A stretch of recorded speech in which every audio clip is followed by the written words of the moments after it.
En este video hablaremos del hipertiroidismo en felinos. Esta presentación está hecha por Alexandra Mesa, mi persona, Sara Sierra, Jeremy Velasco y Camila Zuluaga. Primero, aclaremos qué es el hipertiroidismo.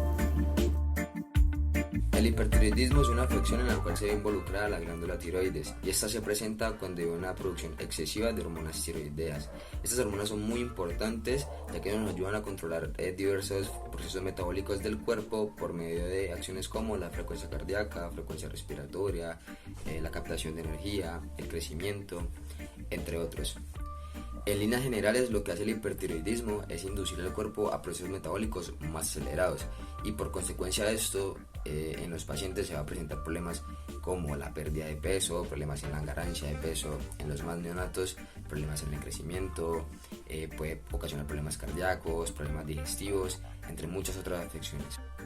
Pero ¿cuál es su causa principal? Esta es una enfermedad que afecta principalmente a gatos y aunque no es muy común, tampoco es muy infrecuente y la principal causa serían los tumores o las neoplasias, es decir, pues le salen masitas en la glándula tiroides, las cuales aumentan la estimulación de esta glándula o en ocasiones el crecimiento, y esto va a inducir a que se produzca mayor cantidad de hormonas tiroideas. ¿Los gatos tienen alguna predisposición al hipertiroidismo? Así es, el hipertiroidismo es una de las enfermedades endocrinas más comunes en los gatos, especialmente en aquellos de edad avanzada. A medida que los gatos envejecen, sus glándulas tiroideas pueden sufrir cambios que aumentan el riesgo de desarrollar hipertiroidismo. También se ha propuesto que ciertos componentes en la dieta de los gatos, como la soya y ciertos conservantes en alimentos comerciales, podrían estar asociados con un mayor riesgo de hipertiroidismo. El hipertiroidismo en gatos es generalmente causado por la hiperplasia adenosa, que es el crecimiento benigno excesivo del tejido tiroideo, que produce hormonas tiroideas en exceso. Este tipo de crecimiento es más común en gatos que en perros o en humanos. Junto con nuestro grupo nos pusimos en la tarea de investigar artículos científicos de el hipertiroidismo en felinos, y estos fueron nuestros 5 seleccionados.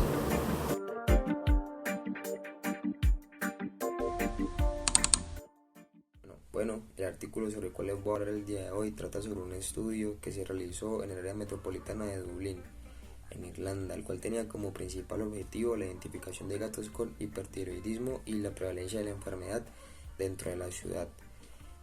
Además de esto, buscaba identificar ciertos síntomas y características físicas que esta fisiopatología pueda llegar a inducir a los felinos para tomar esta información como información de valor a la hora de realizar un diagnóstico. Para este estudio se tomaron en cuenta algunas variables como podían ser sexo, raza, peso y edad. Principalmente la edad. ¿Por qué? Porque si nos retomamos a diferentes fuentes de información, ya sea literatura o foros en internet, vamos a encontrar que todos nos dicen algo en común, que es que a partir de los 10 años es mucho más probable que tu gato desarrolle hipertiroidismo. Para este estudio se necesitó la colaboración de múltiples clínicas veterinarias, ya que se necesitaba muchísimas muestras de sangre. Para esto se llamó a las clínicas y se les dio la indicación de que a gatos mayores de 10 años a los cuales se les extraerá sangre para diferentes análisis, ese suero restante no se desechara, sino que más bien se almacenara y posteriormente fuera enviado a la Universidad de College Dublín, ya que ellos tenían un laboratorio endocrino en el cual iban a medir los niveles de la hormona T4, la cual es producida por la glándula tiroides en estas muestras de suero. Una vez obtenían las muestras de sangre y ya analizadas, lo que hicieron fue separar a los gatos en 3 grupos. Y estos grupos iban a estar ligados a unos valores de referencia. Para que tengamos en cuenta, dentro de 15 a 60 nanomol litro de T4 en la muestra obtenida, íbamos a decir de que el gato tiene valores normales y su tiroides está trabajando correctamente. A esto los llamamos eutiroideos. Por otro lado, los que tenían mayores a 60 los íbamos a llamar hipertiroideos, padecen de la fisiopatología, y hubo unos que se les denominaban los equívocos. Estos tenían como unos valores como tocando los límites. Entonces se decía que no eran unos datos concluyentes. Así que para estos se necesitaba realizar otro tipo de análisis, el cual era analizar la T4 libre total en la sangre para poder así dar un diagnóstico más acertado. Al finalizar este estudio logramos identificar de que de los 507 gatos que participaron, 107 fueron diagnosticados con hipertiroidismo, 54 fueron equívocos y en su mayoría 346 fueron diagnosticados con eutiroidismo, es decir, que su tiroides estaba funcionando de manera correcta. Algo muy importante a destacar y que se logró identificar fue que todos los gatos con hipertiroidismo o en su mayoría compartían estos síntomas o características físicas, que sería la presencia del bocio, taquipnea, taquicardia, polifagia y pérdida de peso. Y esto tiene mucha relación con las funciones de nuestra glándula tiroides, porque como sabemos, ella por medio de sus hormonas controla diferentes acciones metabólicas en el cuerpo. Entonces, si nos ponemos a buscar la correlación, cuando se presenta un hipotiroidismo decimos que el metabolismo baja, que hay más cúmulo de grasa, que hay abdomen pendulante, etcétera. Y en hipertiroidismo, que sería todo lo contrario, que hay muchísima mayor cantidad de hormonas tiroideas corriendo por el cuerpo, vamos a ver que se aceleran los procesos metabólicos.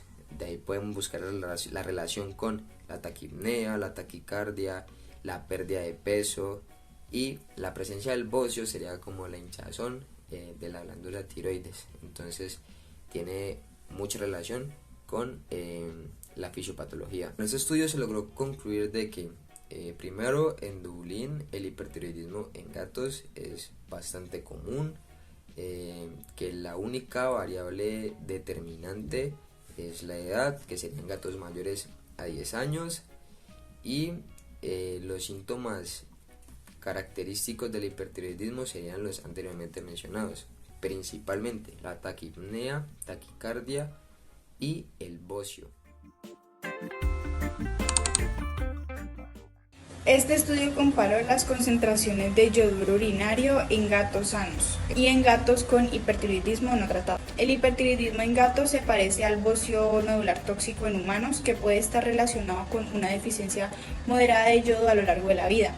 El estudio también analizó cómo el tratamiento del hipertiroidismo y la enfermedad renal afectan las concentraciones de yoduro. Además, estimó la ingesta diaria de yodo en los gatos sanos. En este estudio se analizó la cantidad de yoduro en muestras de orina tomadas cada 3 a 12 meses de gatos seleccionados. Esto se hizo utilizando una técnica estadística llamada NOVA y transformando los datos a una escala logarítmica. En los gatos con hipertiroidismo también se midió la cantidad de yoduro al momento del diagnóstico y luego a las 2 o 6 semanas y 3-6 meses después del tratamiento. También se compararon estas mediciones con las de los gatos con función tiroidea normal, considerando cómo la función renal afectaba los niveles de yoduro en la orina. Además, se calculó cuánto yodo consumían los gatos con función tiroidea normal, basándose en la cantidad de orina que producían diariamente. Los resultados del estudio revelaron que la concentración de yoduro en orina de gatos hipertiroideos no tratados era más baja en comparación con la de los gatos eutiroideos de edad avanzada. La discusión también destaca la complejidad de los factores que afectan la excreción de yoduro en gatos, incluidos el estado tiroideo, la función renal y la dieta. Se especuló que la disminución en la concentración de yoduro en gatos con enfermedad renal podría estar asociada con un aumento en la concentración de yoduro en plasma. En conclusión, los niveles de yoduro en la orina pueden ser influenciados por factores como el estado tiroideo, la función renal y la dieta.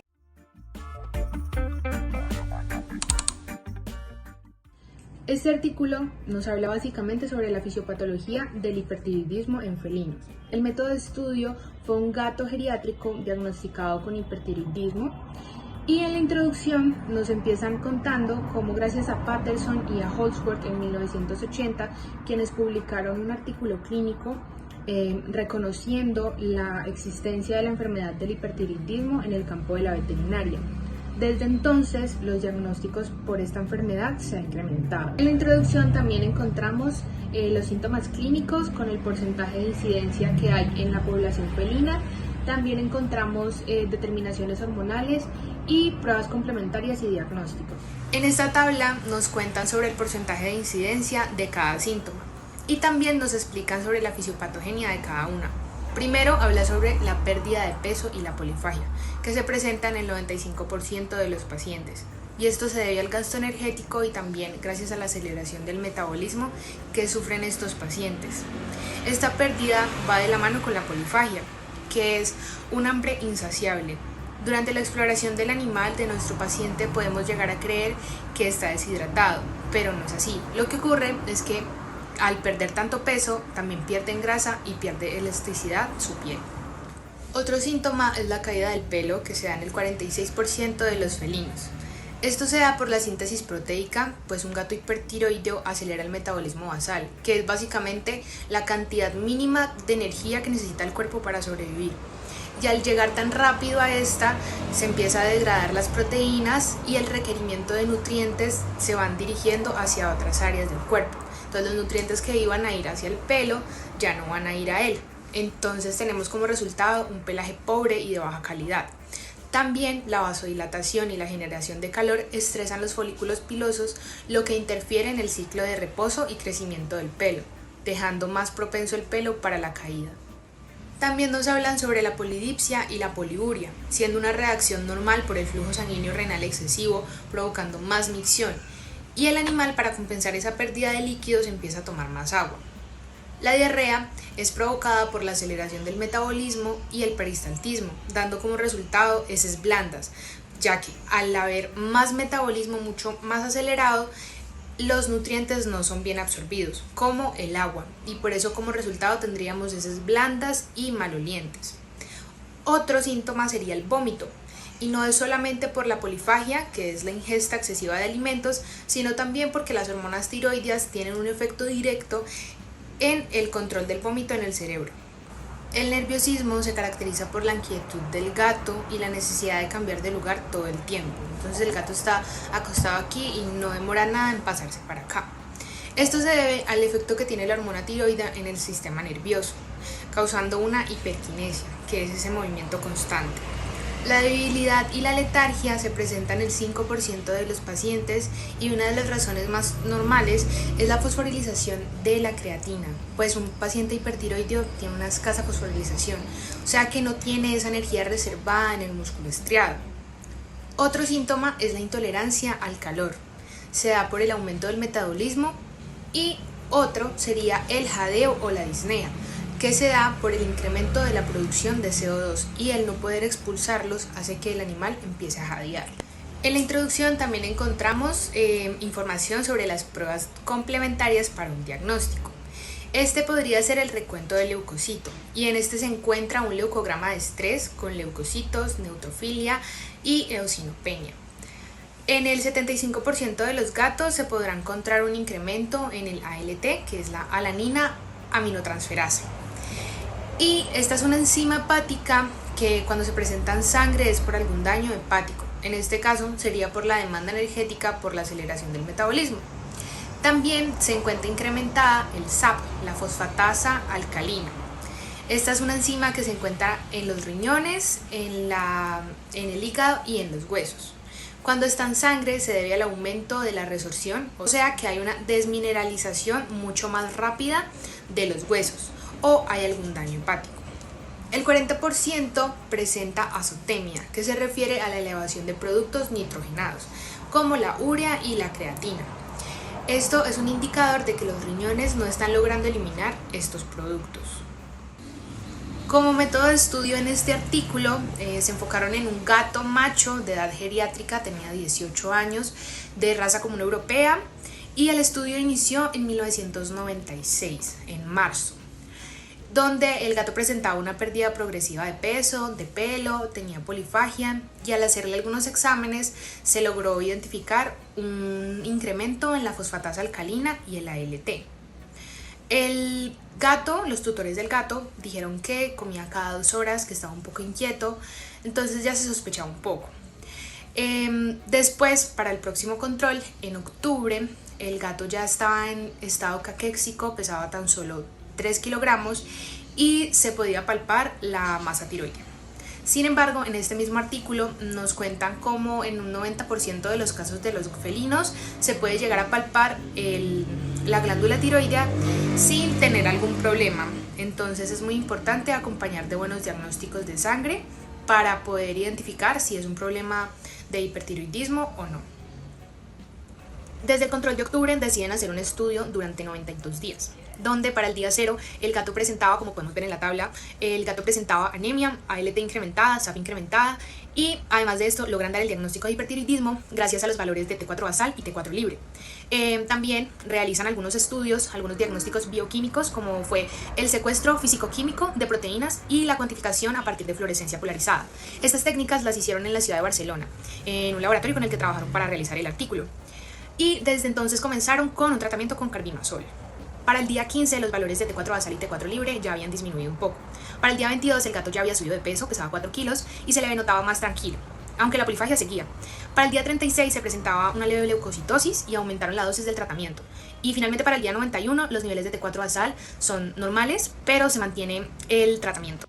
Para finalizar con el artículo encontramos la discusión donde nos explican cómo los síntomas iniciales se pueden confundir con el envejecimiento, como el adelgazamiento, el letargo, la poliuria, y también nos exponen que el paciente presentaba una hepatopatía antes del diagnóstico definitivo. En el artículo también nos explican cómo desde hace 10 años es mucho más eficaz la diagnosticación por hipertiroidismo porque se identifican muy fácil los signos clínicos. Entonces esto hace que el diagnóstico sea mucho más precoz y muchísimo mejor para el paciente porque es tratado de la mejor manera y en el tiempo correcto. También nos dicen que un 10% de los gatos sin esta enfermedad, sin hipertiroidismo, suelen tener el T4 libre elevado. Por esto se debe evaluar la T4 libre y la T4 basal al tiempo, ya que una T4 libre elevada unida a una T4 basal normal baja, indica que no es un paciente tiroideo, pero una T4 basal total normal o normal alta unida a un valor elevado de T4 libre elevado probablemente es un paciente hipertiroideo. En este caso, al momento de diagnosticar, ambos valores estaban elevados, pero un año antes se había evaluado el mismo gato, pero las pruebas solo tomaron el T4 basal normal, y si se le hubiera también tomado la T4 libre, se hubiera podido diagnosticar en el momento. En la discusión también hablan de cómo el hipertiroidismo mejora o acelera la perfusión renal y la tasa de filtración glomerular. Casi todos los gatos tratados disminuyen estas funciones, por lo tanto, con un gato que tenga un problema renal establecido, puede ser malo, puede perjudicarlo. También en la discusión hablan sobre la importancia de usar medicamento insaboro, ya que al ser orales, pues los gatos son un poquito más receptivos a las pastas con sabores o a las texturas, entonces lo mejor es administrar un fármaco insaboro, ya que un 80% de las causas por no poder hacer el tratamiento es el rechazo que hay ante la administración del fármaco.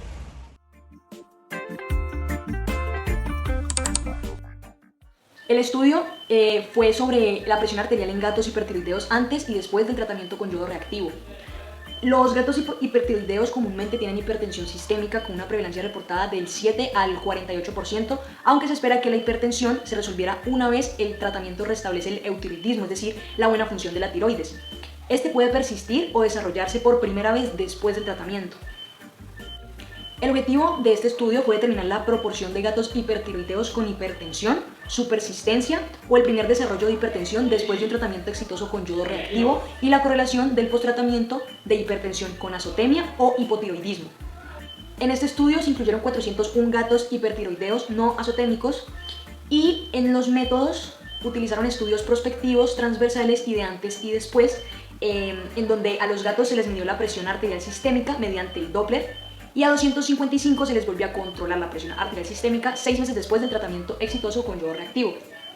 Los resultados del estudio arrojaron que los gatos hipertiroideos no tratados, es decir, 108 de los 401, eran hipertensos.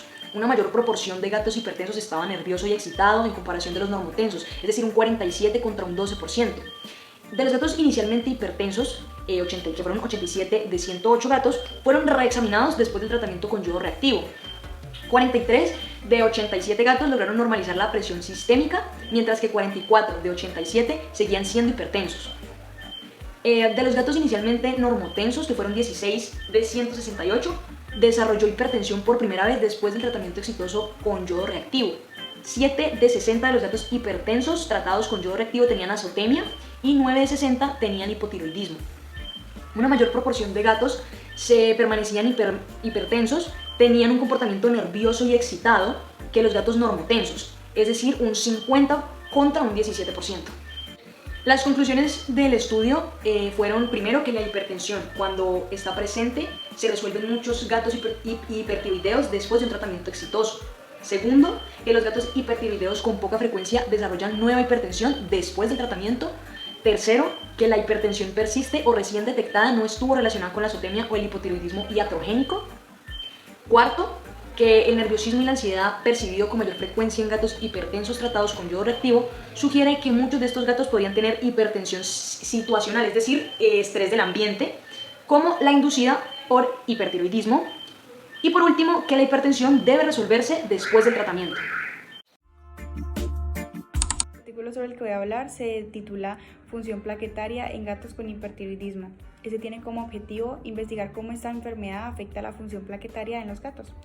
Los materiales y los métodos, se utilizó un diseño prospectivo de casos sin controles en donde se comparó gatos con hipertiroidismo y gatos con función tiroidea normal, que son los eutiroideos. También se utilizó un medidor de la función plaquetaria, PFA 100, que sirve como medidor del tiempo de cierre del colágeno y del difosfato de adenosina.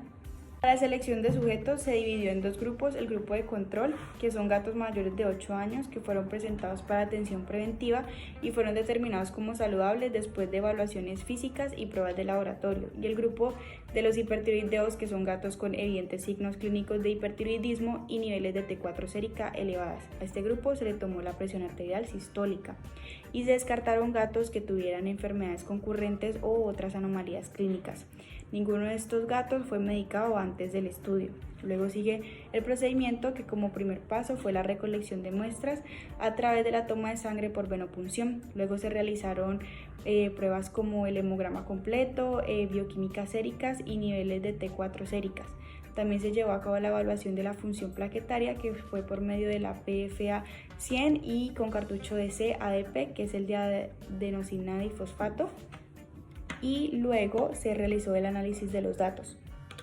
Aquí se observaron los tiempos de cierre en los gatos con hipertiroidismo y los gatos de control. Cabe aclarar que antes de este estudio los gatos no estaban siendo tratados con ningún tipo de medicamento, pero durante este se empezó a utilizar el metimazol y se dividió en dos grupos: los gatos hipertiroideos, que iban a ser tratados con metimazol por más de 3 semanas, y los gatos que iban a ser tratados por menos de esas 3 semanas. Se utilizó la medida de CADP como agonista en condiciones de alto cizañamiento, y los resultados arrojaron que los gatos de control tienen tiempos de cierre de 66.3 en 9,5 segundos y los gatos con hipertiroidismo tienen tiempos de cierre promedio de 65.9 en 11,5 segundos, lo cual no difiere significativamente de los gatos de control.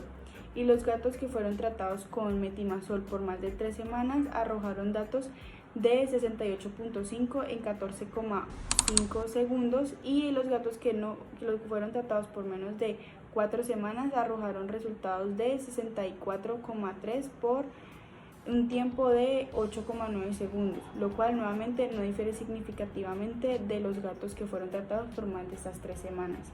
El resultado fue que los tiempos en que tardaron en cerrarse las plaquetas en gatos con hipertiroidismo no difiere mucho de los gatos eutiroideos. Tampoco importa si tienen tratamiento o no, ya que la diferencia no es mucha. Lo único que se puede observar es que los gatos hipertiroideos tienen mayor número de plaquetas en sangre que los gatos sanos. En conclusión, el hipertiroidismo no pareció afectar cómo funcionan las plaquetas en los gatos. La discusión de este artículo también nos habla un poco sobre el tromboembolismo en gatos, que aunque es raro, el 8.4% y el 9.4% de gatos que poseen tromboembolismo tienen hipertiroidismo. Por ello se le atribuía esta anomalía plaquetaria al hipertiroidismo. Pero como lo pudimos ver evidenciado en este artículo, que fue medido por el PFA 100 y con cartucho de CADP, el hipertiroidismo no tiene una afectación directa en la funcionalidad plaquetaria. También se tenía cierta comparación entre los humanos, ya que el hipertiroidismo causa hipercoagulabilidad por aumentos en ciertos factores de coagulación, como el de von Willebrand, que es una proteína esencial en la homeostasia, pero ya se evidenció que en gatos no es así. Y pues en conclusión, las plaquetas podrían no ser tan importantes en la formación de los coágulos para gatos con hipertiroidismo como se pensaba.